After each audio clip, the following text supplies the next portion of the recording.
Kemudian yang terakhir saya beri ijazah tentang Al-Fatihah ya, karena ini surat yang populer. Kalau saya ijazahi Quran 30 juz pasti sampean nggak hafal. Atau ijazah surat Baqarah. Kalau mau Baqarah mau. Ijazahi surat Baqarah mau 2 juz setengah. Mau Mas Asep? Ya Fatihah aja yang gampang ya. Nah, ya kulhu Fatihah ini paket ringan ini. Tapi pahalanya apa? Besar. Ini beda ya, artinya selama ini mungkin Anda baca tapi monoton ya. Tapi ini saya bacakan teks aslinya tentang istilahnya itu mazaya. Mazaya itu kelebihannya Fatihah. Saya baca Arabnya dulu, nanti ini terakhir ya, ijazah tadi kan saran-saran umum tentang sosial. Ya, pokoknya jadikan kebaikan itu punya nilai sosial yang baik lah. Jadi nanti orang yang nggak amanah nggak laku, ya calon bupati, gubernur, presiden yang nggak amanah juga nggak laku. Begitu juga kiai yang tidak amanah juga nggak laku, suami yang nggak amanah juga nggak laku, istri yang nggak amanah juga. Sehingga kebaikan ini jadi nilai sosial yang dalam tanda kutip sudah keniscayaan.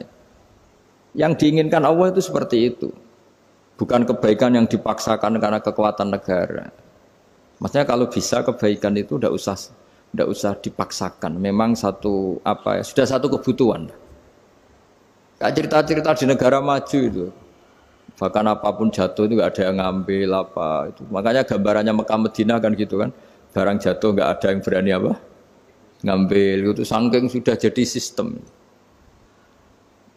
Sehingga banyak negara di Eropa itu yang sampai nggak punya tentara, nggak punya polisi karena kebaikan sudah. Nah kita kan masih capek, polisinya aja capek, apalagi masyarakatnya, karena ya kebaikan itu belum jadi nilai apa bersama. Nah kita selain ditopang negara, ada polisi, ada tentara, itu kita usahakan kebaikan itu jadi nilai apa bersama. Tadi wa'tamiru bainakum bima'ruf. Dan kita punya reputasi yang bagus dalam bab ini. Saya masih ingat kecil saya itu yang jilbaban hanya keluarga kiai. Sekarang rata-rata masyarakat itu jilbaban. Dulu yang sekolah SMP, SMA itu jilbaban kadang dulu malah dilarang ya, harus sama seperti itu seragamnya. Sekarang sudah boleh. Dan nyaman. Lama-lama yang dapat simpatik ya yang pakai pakaian model tertutup seperti itu. Lama-lama gamane cara wong golek mantu ya golek yang seperti itu daripada yang blodor. Lama-lama jadi nilai bersama. Ya ingin saya seperti itulah. Di terminal juga sama. Orang mau makan cari warung yang kelihatan ada ayat kursinya, pakai jilbab, atau paling enggak dia enggak mungkin lah nyuguhkan yang tiren atau yang haram. Kan ada garansi sosial, ada apa? Ada garansi apa? Sosial. Dengan penampilan yang soleh itu kan, masa iya nyuguhkan oplosan babi gitu misalnya itu. Jadi nilai sosial itu harus benar-benar jadi nilai. Sehingga negara biar enggak capek-capek itu. Polisi juga gak capek kan, karena tugasnya corong Jawa mau ngawat-ngawati tok, tapi sudah tidak perlu tegang karena kebaikan sudah jadi nilai apa bersama. Ya ingat-ingat ya ayatnya tadi, wa'tamiru bainakum bima'ruf. Jadi kebaikan itu harus jadi nilai bersama. Iktimar itu menjadi urusan bersama. Makanya kalau kita rapat besar disebut apa? Muktamar. Muktamar itu urusan bersama.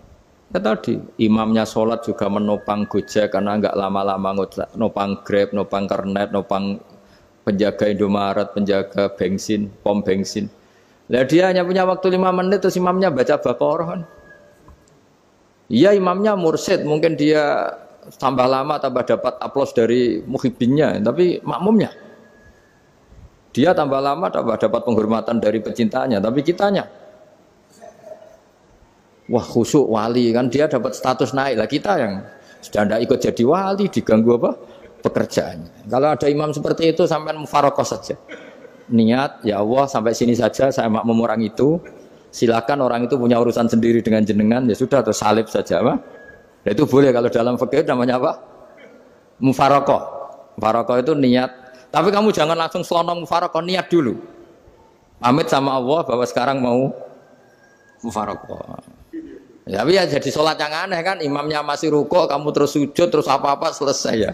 Mungkin dalam pandangan itu orang lain ini maksudnya makmum gimana ini kok begini. Tapi sudahlah Allah Maha tahu. Insya Allah dimaklumi. Ya saya baca tentang Fatihah ya, karena sampean pasti sering baca Fatihah. Supaya apa sekaligus jadi jimat lah gitu. Jadi kalau kamu sering di jalan-jalan yang mungkin sepi atau mungkin kan tidak semua teman Grab itu nasibnya bagus yang di Semarang Jogja. Mungkin yang di Kalimantan di Papua kan ada yang 10 kilo gak ketemu rumah, ya kan? Ya lihat di TV-TV itu kan kasihan kan. Sudah 10 kilo gak ketemu rumah, penumpangnya kewekar preman tuh kan. Ini makan orang enggak kan udah. Kan ujiannya dua. Kalau penumpangnya cantik itu ya kecoba syahwat, kalau preman takut. Jadi orang itu selalu ujian itu. Sing sedengan itu kan jarang orang itu. Jadi kalau penumpangnya perempuan cantik ujiannya itu syahwat, kalau preman ujiannya ketakutan. Kalau orang yang lemah bawa uang ujiannya kamu ingin garong. Jadi hidup itu memang semuanya ujian. Liyabluwakum ayyukum ahsanu amala. Makanya saya sering ditanya oleh teman-teman, Gus, nah ujiannya kenal wong wedok elek piye sama? Kenal wong ayu ujiannya syahwat, kenal wong elek ujiannya ngenyek. Itu sama-sama dosa. Syahwat ya dosa, ngenyek juga dosa. Wah elek keriting untune metu ya dosa ngomong gitu. Kadang-kadang orang berpikir enak kancanan wong elek gak dosa. Kata siapa kancanan wong elek itu ya dosa karena bawaannya ngenyek. Ngenyek itu menyepelekan itu. Makanya saya itu ya nggak mau berteman sampean. Nanti kan bawaannya ngenyek atau seneng ya enggak tahu. Ya sudah ada takdir saja kalau ketemu ya tak ulang ngaji gitu. Tapi ini ngaji terakhir, setelah ini ngaji biasa aja enggak usah resmi gini. Ngaji kok resmi aneh. Pokoknya nanti suatu saat kalau pandemi sudah berlalu saya akan ngaji Rebone, lalu ini ngaji. Ini ngaji yang kurang bagus karena ngatur kiai kurang berkah ini. Nanti tapi ya lumayan lah masih mau ngaji. Ngaji kok tanggal ini jam ini. Sekarang suatu saat kamu tak panggil, Mas Wahyu datang ke sini jam ini tidak mesti bisa. Mungkin pas ada acara apa, oh, maaf ke sini pas ngecek pas apa. Gitu. Jadi ya sudah tapi tak maafkan enggak apa-apa. Takdir ya. Tak bacakan supaya sampean tahu keramatnya bismillah. Nah, sebelum saya bacakan bismillah Fatihah tak beritahu tentang ilmu tafsirnya karena ini penting sekali. Fatihah itu dawuhnya Allah, tentu itu dawuhnya Allah. Saya ulang lagi itu kalamullah. Tapi yang sudah diberikan kesampaian ke kita semua. Sehingga seakan-akan itu menjadi dawuhnya kita ke Allah. Jangan salah loh ya. Fatihah itu dawuh Allah tapi sudah diberikan ke kita. Sehingga posisi kita itu yang punya itu.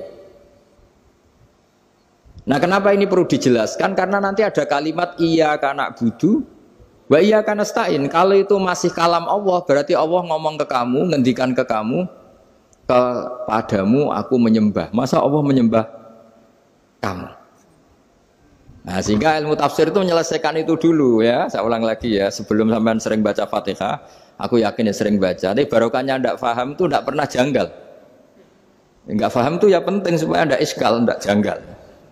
Sebetulnya di kalimat itu ada yang janggal. Kalau Fatihah itu kalimatnya Allah atau kalam Allah, bagaimana dengan kata-kata iyyaka na'budu? Masa Allah ngendikan ke kita, kepadamu kami menyembah. Masa Allah menyembah kita? Maka penyelesaiannya secara ilmu tafsir gimana? Semua ulama mengatakan, bukan satu dua, semuanya mengatakan di Fatihah itu semuanya diberi kawalan kalimat. Saya ulang lagi ya, di Fatihah itu semuanya diberi awalan kalimat qulu, katakan wahai hambaku begini. Ya, katakan wahai hambaku begini. Nah, begini ini pelajaran dari Allah yang sudah diberikan ke kita. Terus kita mengatakan bismillahirrahmanirrahim, alhamdulillahirabbil, termasuk kita mengatakan iyyaka na'budu wa iyyaka nasta'in. Jangan bayangkan Allah ngendikan ke kita. Kalau Allah ngendikan kita berarti gini, hei wahyu ihdinas siratal mustaqim, tunjukkan saya jalan yang benar. Nah nanti kamu terus, ya Allah Anda aja minta tolong saya minta tolong siapa kan, jadi panjang kan. Ya saya ulang lagi ya, jadi itu di ulumul Quran diterangkan gimana sebelum baca Fatihah ya. Fatihah itu kalamullah, ngendikannya Allah, tapi yang sudah diajarkan ke kita dan sudah milik kita, sehingga kalimat itu menjadi milik kita. Tapi ya kalamullah, tetap kalamullah, tapi sudah menjadi milik kita. Udah paham ya? Ya pinter nah.